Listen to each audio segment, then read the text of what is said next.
on Curiosity Stream. He allows them their riches Putin has to be the richest of the rich. in exchange for their loyalty. The oligarchs have supported someone for president that they underestimate. The illicit affair between Russia's elite and the man who rules them on Putin and the oligarchs. And World War II Normandy. An obscure battle training session takes a tragic turn. Uncover the one secret military catastrophe on the secret D-Day disaster. Watch now on Curiosity Stream. Annual plans are $20, just $1.67 a month. Visit curiositystream.com. This podcast is brought to you by the Washington State Department of Health. When we think about the COVID-19 vaccine hesitancy in the Black community, let's remember, it didn't happen by chance. It's justified in history. But the will to change the narrative is strong today, and our people are lending their voices to the conversation. We're sharing our stories and the reasons that made us choose the vaccine so we can lead the way for others to make a well-informed choice too. To hear our stories, visit hereforuswa.org. What's up? It's your boy, the Ted Smith. Thanks for listening to the Men's Room Daily Podcast. Want more? Check out the greatest podcast in all the land, The Podcast. Be sure to subscribe and listen to a brand new episode every Tuesday night. We return to the Men's Room with Miles and Thrill. 99.9 KISW. BJ and Megs have teamed up with Mary's Place for Kicks for Kids to make sure the kids in need get a pair of brand new sneakers to call their very own. We'll reach that goal for sure of $40,000. Kid needs that confidence to walk the halls. They're going to go back to school, and they need to start the school year off right. The money raised, by the way, for Kicks for Kids, that'll go directly to Mary's Place. They will distribute the funds to the kids, and all the kids will get to choose their own brand and style of shoes. Mm-hmm. Nice. And for every dollar, it counts toward giving a kid in need shoes that will help boost their confidence and get them ready for the school year. Please donate any amount you can now at KISW.com. That is a great organization, and they do amazing work. Yes, they do. Yes, kids are actually going back to school this year, and shoes would be a very good thing. All right, question: what made the meal memorable? 206-421-ROCK. Hello, Madeline. Welcome to the Men's Room. I'm here. Hola. We're happy you're here. Are you here? Hello? Hello. Are you there? Hola. Hola. It's going to take a while. This is really going to be tough. Yeah, I'm sorry. Are you there? No, we're not here. We're somewhere else. But we'll be back. Somewhere else, too. Yeah, okay.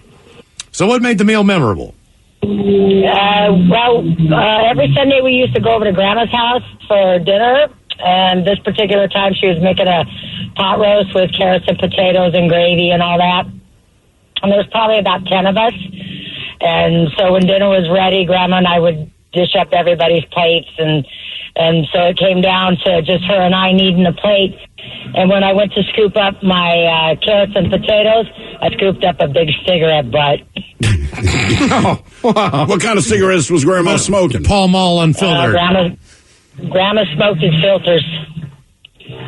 Smoked what? That's probably how I saw it, was the filter. If there was no filter, it probably would have just dissolved and blended in.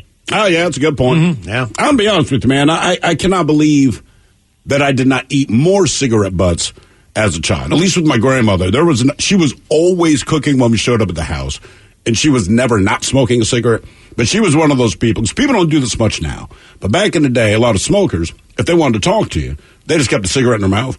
So it just bounced up and down, and we would watch ash break off the tip and, land in mashed potatoes, land in the gravy. And my brother and I got past that. Look, it's just full of ash. The food's still going to be okay. The food is still fine, but I never saw the cigarette falling. But I never saw her cook I never saw her do anything without a cigarette in her mouth.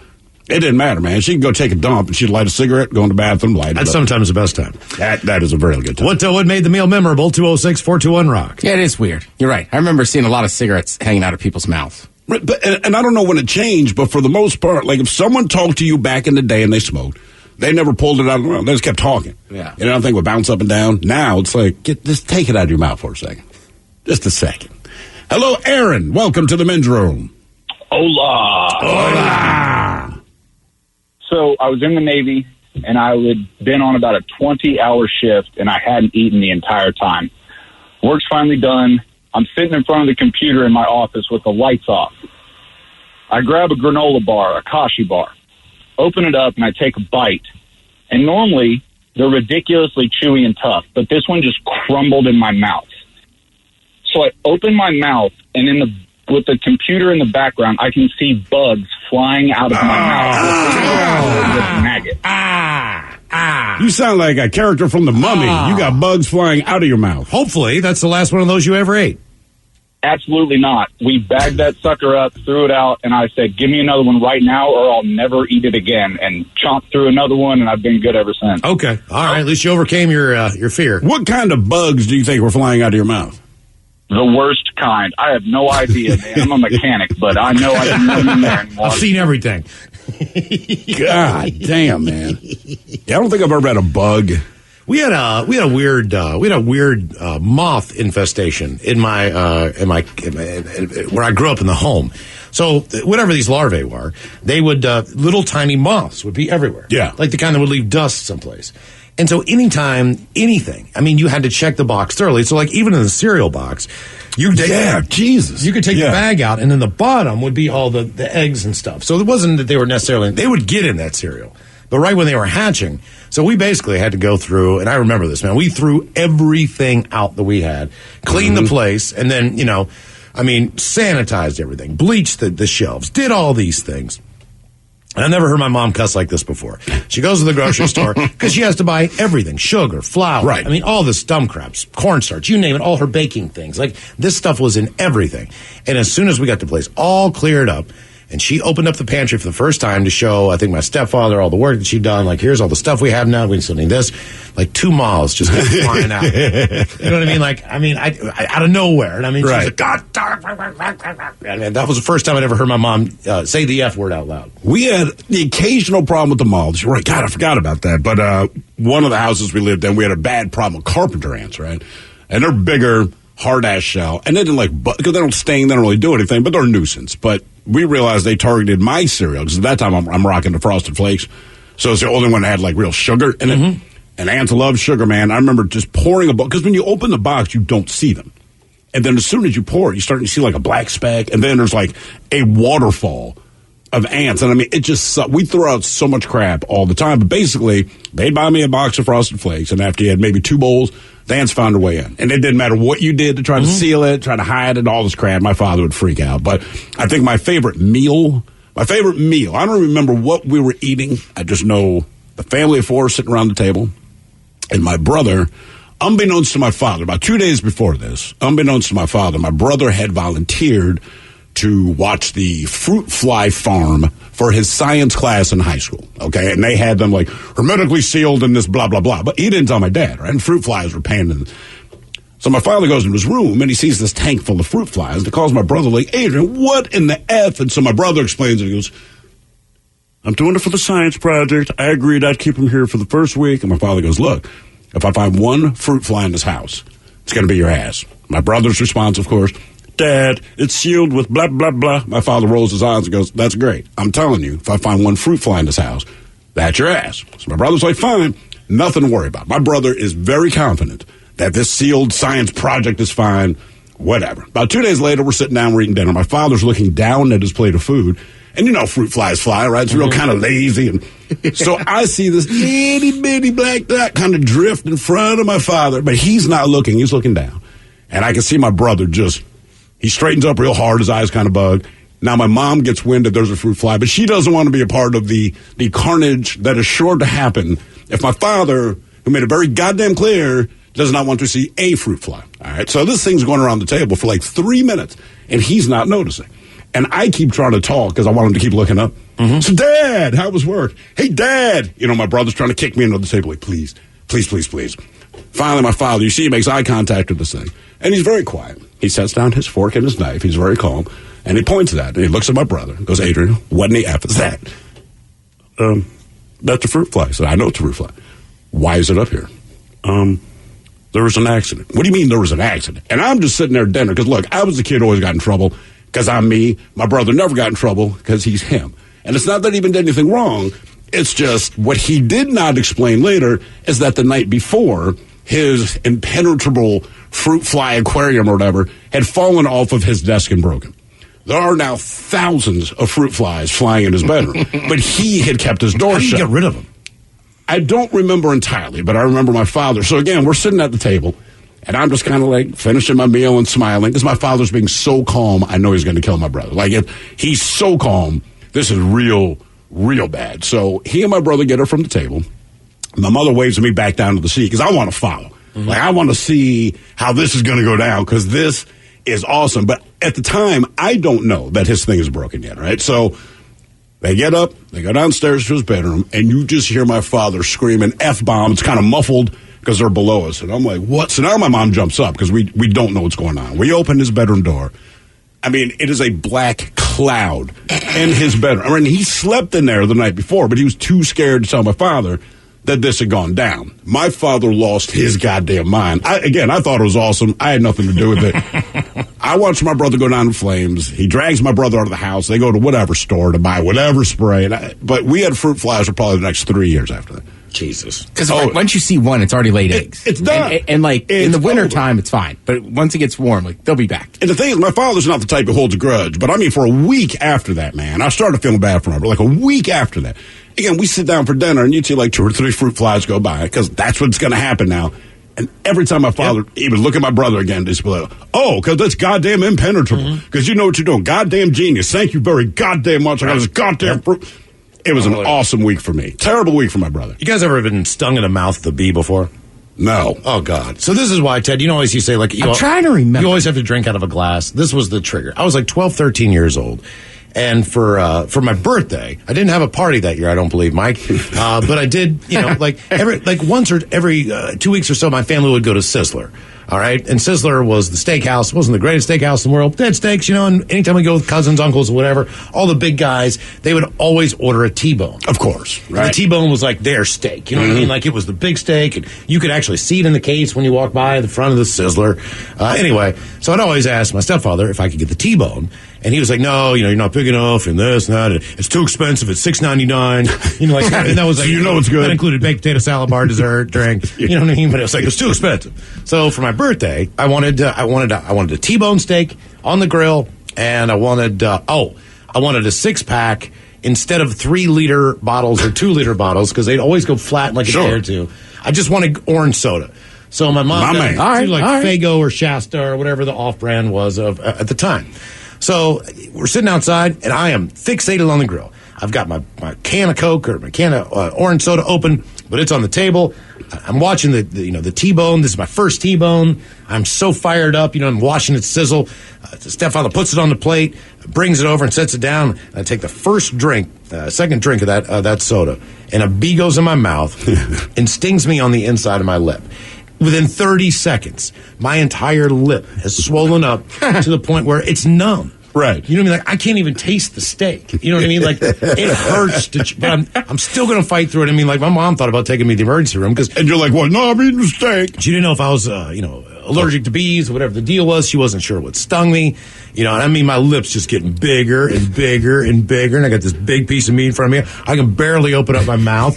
My tongue's numb because I think he zapped me there. You know what I mean? It's just like, and since that point in time, psychologically, I have a very difficult time drinking out of a can. Which is stupid, because I realize there's not a bee in a can anytime you open it at a bar or whatever. I mean, that's part of what your PTSD is. Right, but when I think of a can, I picture a bee stinging my freaking mouth. Rainier tall boy at a bar, and I'm like, can I get a glass? Yeah, okay. Is that why you always get a glass? Because every time. If they had a can of beer, Miles always gets a glass. Bottled beer, no problem, because it didn't happen in a bottle. I can drink a bottled beer. Just can't drink one in a can. Right, which is I prefer everything in a can.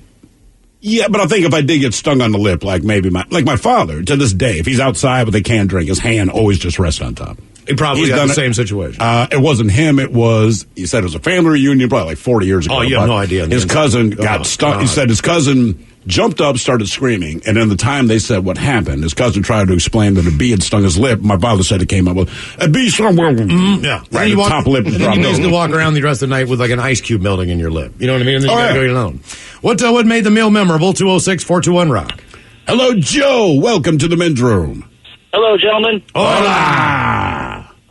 So years ago, I went to a Gordon Ramsay restaurant in New York called The London. And while we were there, we were kind of talking to the maitre d', and I was telling him I'm a huge Gordon Ramsay fan, and was asking him questions about Gordon Ramsay, and, is he like as bad in real life as he is on TV? And of course the guy said, oh, no, he's much worse in real life than he is on TV. But he said, you're a huge fan, so since you're such a big fan, just kind of give me a signal when you're done eating, and I'll take you in the back, and I'll give you a tour of the kitchen.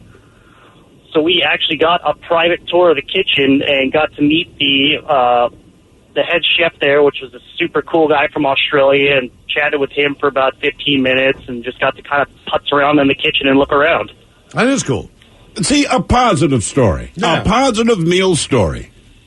Nothing wrong with that. Mm-hmm. Involving Gordon Ramsay, no less. Involving Gordon Ramsay. Did you ever cook yourself? Oh, I cook all the time. I love cooking. I mean, professionally. Oh, no. I'm just, like an armchair chef. Yeah. Nothing wrong with that. Normally it's, what do I have? Yeah. That's normally my limitation. What do I have? What can I make with this? That's exactly it. I will tell you that cooking professionally helped me with that a lot. So now, at least when I'm home, like when there's nothing to eat, which is what you always hear, I'm like, we can make 15 different meals out of these 4 things we've got. If I look at a recipe, I'm lucky to have half the ingredients. If I have the main stuff, that's fine. But most of the stuff. Just the main stuff. Yeah, After that, because then you say, well, I can it's do this. kind of like lasagna. But It's kind of like this type of soup. And he was in a nice restaurant, but there was, like where I grew up, there was one specific Chinese place that we went all the time, right? And it was next to like the laundromat or whatever. So one day we're over at the laundromat, and as we're walking by, they have their door open, like on the side to the kitchen. And I remember my dad goes, "Don't look in there." And I go, "Why?" And he goes, "You're not going to want to eat there again." That's a real kitchen. Right. All I remember is there was like bales of hay and live animals. And I don't know that I ever ate at that Chinese restaurant again. Wait a minute. bales Like of hay. inside? Yeah, you could see in the kitchen there was hay on the floor and 2 live chickens. Well, I mean, if they got their eggs that way. Even if they got the chicken out, I mean. Or it's fresh. I mean, I don't know, man. It just, we had always heard things about it because, like, the neighborhood was all split on this restaurant. Right. Like, some people still ate there. Some people were like, I only eat there if it's late at night and it's open. Like, we always ate there. But after that, I was like, I can't eat there anymore. What made the meal memorable? 206-421-ROCK. Take a New on Curiosity Stream, he allows them their riches Putin has to be the richest of the rich. in exchange for their loyalty. The oligarchs have supported someone for president that they underestimated. The illicit affair between Russia's elite and the man who rules them on Putin and the oligarchs. And World War II Normandy. An obscure battle training session takes a tragic turn. Uncover the one secret military catastrophe on the secret D-Day disaster. Watch now on Curiosity Stream. Annual plans are $20, just $1.67 a month. Visit curiositystream.com. $20 million, $19 million, $6 million. These are all awards recovered for clients of Phillips Law Firm. To win big, you have to fight big. And Phillips Law has been fighting the too big to fail insurance industry for decades. Not every case will have a multi-million-dollar outcome, but Phillips Law will fight just as hard to recover the outcome you deserve. If you or a loved one has been injured in a car accident or on the job, call or click today at 1-800-JUSTICE or visit justiceforyou.com. This podcast is brought to you by the Washington State Department of Health. When we think about the COVID-19 vaccine hesitancy in the Black community, let's remember, it didn't happen by chance. It's justified in history. But the will to change the narrative is strong today, and our people are lending their voices to the conversation. We're sharing our stories and the reasons that made us choose the vaccine so we can lead the way for others to make a well-informed choice too. To hear our stories, visit hereforuswa.org. quick break. Come back with more of your calls right after these. 99.9 KISW. The men's room is in progress. For the past 60 years, every generation of freshman students at Izumo High School in Izumo, Japan, have taken what they call a class of life. It's a 6-month class during which the students help hatch and raise chickens. Last year, the class of life, they started in October. They were presented around 60 chicken eggs. Under the guidance of the teacher, they prepared them for incubation, washed them, arranged them in a special tray, and they learned to adjust the humidity and temperature on the incubator. Now, for the next 3 weeks, they were in charge of monitoring the eggs and making sure that the right conditions for hatching were met. And then once the chicks hatched, each student had to pick one and raise it as their very own. Now, the students were responsible for the well-being and proper growth of their chicken. They had to feed them, change their water frequently, monitor the temperature of the enclosure, as well as weigh them on their progress. As you can imagine, a lot of the students get very attached to the chickens, with some going as far as to treat them like pets. Either way, last month, after a final measurement and weighing of the chickens, the students were taught how to kill a chicken by the teacher. before having to slaughter the ones that they had spent 6 months raising. In a video, some of the girls taking the class of life can be seen turning away as a teacher and other students slaughter the chickens, while others, they shed tears as they force themselves to look on and told the chickens, "I'm sorry," before taking their lives. They say it's a painful experience, but one that is supposed to teach these students a valuable lesson. But they're not done. Finally, after killing the chickens, the students must cook and eat them to complete the class of life. The students are shown frying chicken and then eating it and thanking the chickens for their sacrifice.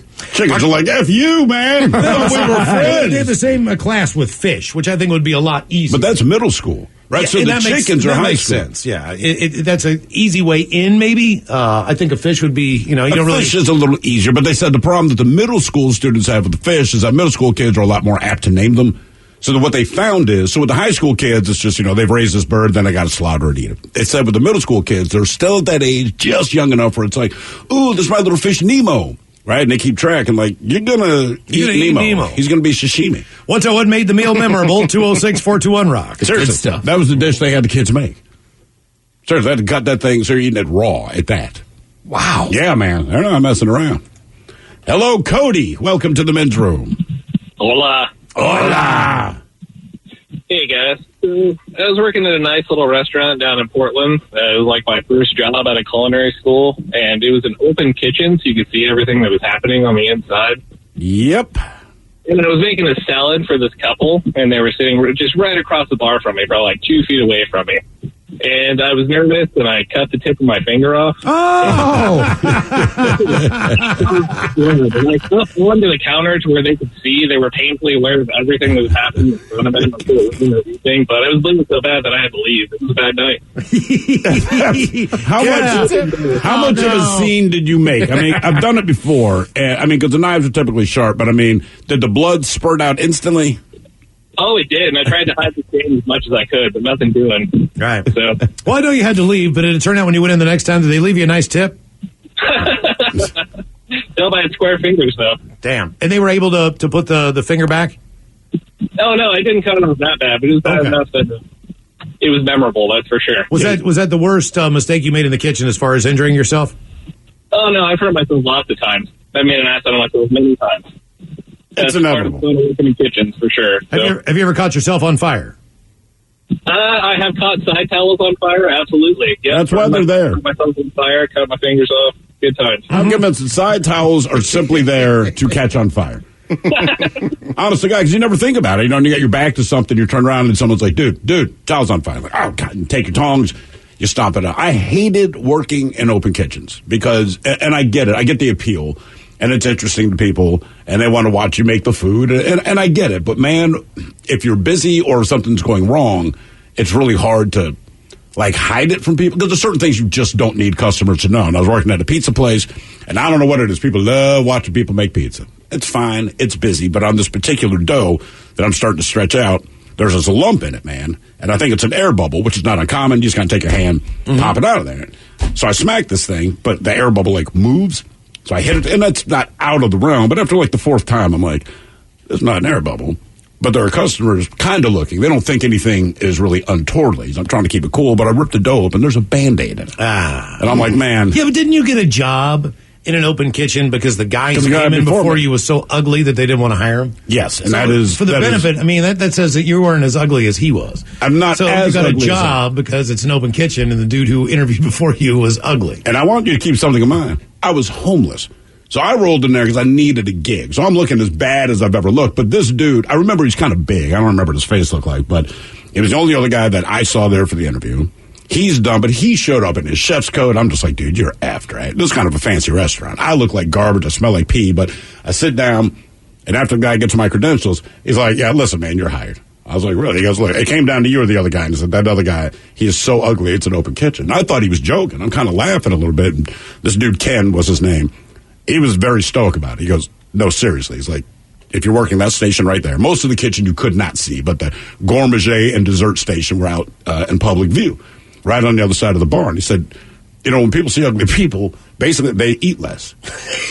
He's like, honestly, it's like nobody wants to sit and people think say about ugly people, they eat less. He goes, do you like to stare at ugly things when you eat? And he goes, it's a shame, but that guy's real ugly, and I can't have him. And he was... I feel bad for the dude, but it's like, Jesus Christ, man. That should be some kind of reality show. Like, where you get like a really, really good meal, but you're right across from someone who's just not doing so well. Right. Eating a bucket of beans. That's with a tough one. Because I feel like depending on the genre or the cuisine, sometimes I want an ugly chef.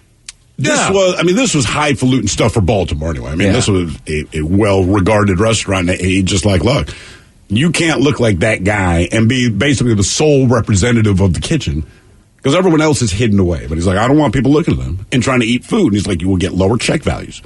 And he's probably right. Think about it. You walk into a restaurant and say, man, there's a 20-minute wait. You're like, God damn it, I don't feel like waiting.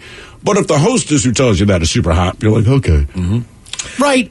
I get that for the front of the house. I'm sitting there. I just don't know that I've ever had a waiter. I was like, I can't eat. He's too ugly. But the difference with the waiter is, your waiter is not constantly in front of you. They show up when you need them. The thing about this job is you're always right there. You are dead center. You're basically the mascot for the rest of the. So even if you have an ugly waiter, like they just show up when you need a refill on the drink, when you order your food. This guy, and you're watching him make your food. It's just one of those things. He was convinced that psychologically. I wonder what his ugly ass is doing to it. Well, that's it. It's like nobody wants an ugly person. By the way, pizza, I think, is just the toss of the dough. I know it is. That's all it is, right? Because pizza's not the hardest thing to make, but you're right. Every time I'm in a pizza, like, oh, look, I can see him making it. This is crazy. I know. And you get tired of it after a while. You're like, I feel like I'm at the zoo. That's one of the reasons. I'm throwing a pizza dough, God damn it. Even though they don't toss it, that's one of the reasons I like mod pizza. Because I can go like, yeah, put that on there. And then like, wait a minute, what's that? Put that on there. Like I just, by the time I get home, I've got like, I put too many things on here. I put like 9 things on here. What made the meal memorable? 206-421-ROCK. Hello, Leanne. Welcome to the men's room. Why, hello. Hola. Okay, so pot roast rabbit. I'm eating as I'm 8 years old and my sister is 7, and we have to begrudgingly pick out pieces of shotgun pellets in it. So it was a backyard rabbit. No, it came from Meat Man. Meat Man. Meat Man. Is that like Crackhead Chris? No, this was, bless their hearts, my grandma and grandpa. It's like we had, both Depression era. Grandpa's a grizzled World War II vet, and every week Meat Man would come down. This is in rural Illinois, and they live on the floodplain levee. And he would bring sometimes stuff like catfish and stuff, but this particular day he brought a couple rabbits. And my grandma roasted them, and she wasn't the best cook at all. Did a pot roast and everything, and me and my sister sit there, and there's, nice little metal pieces, and pretty much every bite we took. Yeah. Yep. And that's what happens when you blast a rabbit with a shotgun. Yep. And it's like, we had to sit there and eat it and choke it down, or else, because it's like I said, you don't backmouth grandma and World War II grandpa vet. Do you eat rabbit now? No. Okay. Is that why? Yes. I don't blame you. I can't get over that. It's funny. Miles and I were talking about this last week. So not pulling pellets out of the rabbit, but it seemed like when we were growing up, if you ate any kind of fish product, but it was at home, right? Not at a restaurant. Like, before you could actually eat it, you had to take the bones out. Oh, there's bones all over it. Unless you got like Van Camp fish sticks or something. I was going to say, we always ate like those crappy, just like fish sticks and stuff. we would get those on the side, but like any time that they made any kind of fish that they physically bought, like it was always, before you could just eat the goddamn thing, like, pick the bones out, and it was always, and your parents freak you out because they insinuate that as a kid, you're not going to do a good job. And it's like, all right, that's fair enough. But then if you don't get all the bones out, you could choke on them and die. And I used to be so freaked out to ever eat any goddamn fish. Fish was terrible growing up. Yeah. Like, unless you went to the beach, unless you went to the ocean, like the kind of fish, like fish was like expensive, but no one was it? Yeah, but the thing was our parents didn't really want to admit that they didn't really like it that much. And I understand why, because it was terrible then. But at the same point in time, it was more expensive. But they knew they had to eat it for, like, a healthy reason every once in a while to have fish. And I was just like, can't you just serve shrimp? Anything. I mean, come on. You know what I mean? Anything. Yeah, but you're right. I don't remember having fish that much outside of fish sticks or like the frozen fish like square. Or a fish sandwich at some restaurant or something. Yeah. What made the meal memorable? 206-421-ROCK. Hello, Rachel. Welcome to the men's room. Well, hello, gentlemen. Hola. Well, interesting that you're just talking about fish and seafood. In the 70s, I grew up in Reno, and... Hey. All right. Lucky. Uh-huh. Telling you. So, that's cattle country. We know meat. We don't know seafood. So, in the 70s, my mom went to her favorite regular grocery store, and they got a special shipment of crab, Dungeness crab, in.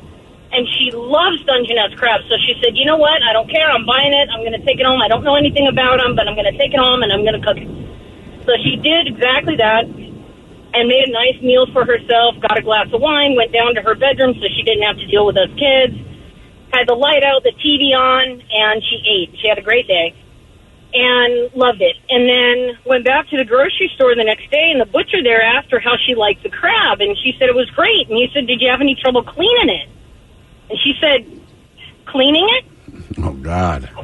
Also, she ate the mustard, she ate all the guts, all the gills, all the stuff. She ate the whole crab. Hey, if she wants to eat it, man, if she liked it, then right. okay. It's like fish heads. A lot of people don't like fish heads, but they're edible. She started to, by the time she got home, she was throwing up. Yeah, I mean, that's why we never ate the mustard, because everybody said it would make you sick. Mm-hmm. Well, I'll tell you this. If you want good seafood, if you're in downtown Reno now, the best place for sushi is at the strip club down by the train station. Oh, well, I'll have to keep that in mind. Yeah, you really would. It's very interesting to walk into a strip club and see like a whole sashimi. It sounds good. It was just weird. I only here for the articles, and I only am here for the fish, Yeah, right? but it's kind of like the shock you see when you walk into the Acropolis and realize there's a salad bar in there. You're like, whoa, that's weird. You know what I mean? This is like that. It's weird, but I feel like sushi is probably the worst choice of food to serve at a strip club. But it was the best. Like, it seriously was the recommended best place to go get sushi. Was it good, or was it just better than I did not eat that. You didn't get the sushi? No. Come on, man. You're in Reno. It's at the strip club near the train station. That was one of those moments where I had somebody who wouldn't leave me alone, and I had to leave because they wouldn't leave me alone.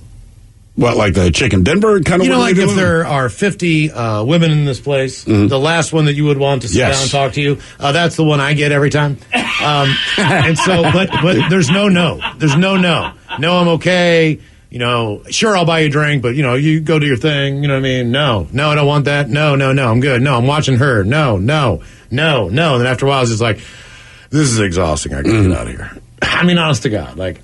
It's like, why do you keep coming back? I got booted out of the place in Alaska for that, man. And I'm just watching these chicks dance. And this one, she would make the rounds, but she would always come to me. And finally, on the fourth time, right, she'd come, hey, dance, drink, whatever. Like, nah, man, I'm just like, literally, I'm just here to drink, have a good time. She's like, all right. 10 minutes later, she's back. So on her fourth time, and like, I'm getting annoyed, man. Like, you've got to, and again, probably the last one there that you want to approach you, but I'm like, come on, man. I mean, like, I just gave her like $20 up on stage. I'm waiting for her to come down. You know what I mean? Like, but I was like, you're sitting here. I was like, but this is the fourth time you've come here, and I don't know what you don't understand about no, but no. She goes, why not? I was like, because I think you're ugly. How about that? Then she told the bouncer, and that was the end of my night. What made the meal memorable? 206-421-ROCK. She wasn't even really that ugly. I didn't know what else to say. Serious. Hello, Elliot. Welcome to the men's room. Hola! How you gentlemen doing? We're doing great. Oh, I'm having a blast. Whoop, there's a guy there. What made the meal memorable? Through a chain of events 4-ish years ago, me and my girlfriend went to a blind dinner. What is that? It was hosted by Blindness Awareness Association or something along those lines. All right. And they took blind servers, took seeing people into a completely blacked out room with curtains and all that. We turned our cell phones off, and we sat down to a dinner that was prepared specifically for us. A lot of, gluten-free stuff so that, everybody could eat it. A lot of textures, a lot of interesting flavors. It was absolutely wild. Was it good? That says it all. I mean, they had to make it so that everybody could eat it with, sensitivities and stuff.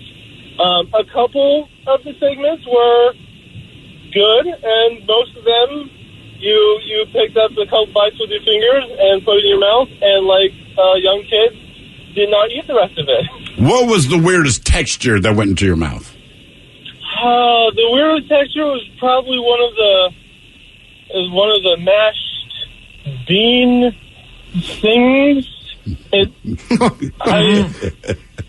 the end of the dinner, when they turn the lights on, you look down your plate and see all sorts of colors and stuff. There's a lot of beans, lots of veggies. All right, well, that's not the worst thing. Well, what is the one texture in your mouth that you have a hard time eating? The worst texture in my own mouth is rice pudding. Rice pudding. I was going to say, okay. See, for me, cottage cheese ranks really, really high. There's for some reason I can't get past that. I get it doesn't bother me, but I get because it looks like I took mozzarella cheese, chewed it up, didn't swallow it, spit it into a bucket, and then passed it to you. Right. Tongue for whatever reason because it feels like the tongue. You know what I mean? Any tongue. I mean, it's just to me, it's like or like sea urchin. I was gonna say organs or like I think I've had pate like twice, and I was like, this is weird. Pate doesn't, and it took me a while. It took me a while to get over the oyster hump. You know, I was probably 23, 24 before I really started enjoying raw oysters. But you got to remember, on the East Coast, they were a foot and a half long. I mean, you don't chew them much. I think the advantage of oysters is that you don't chew them a whole lot. You know what I mean? You put some crap on there, you kind of suck them out, and they just shoot down your throat whether you wanted them to or not.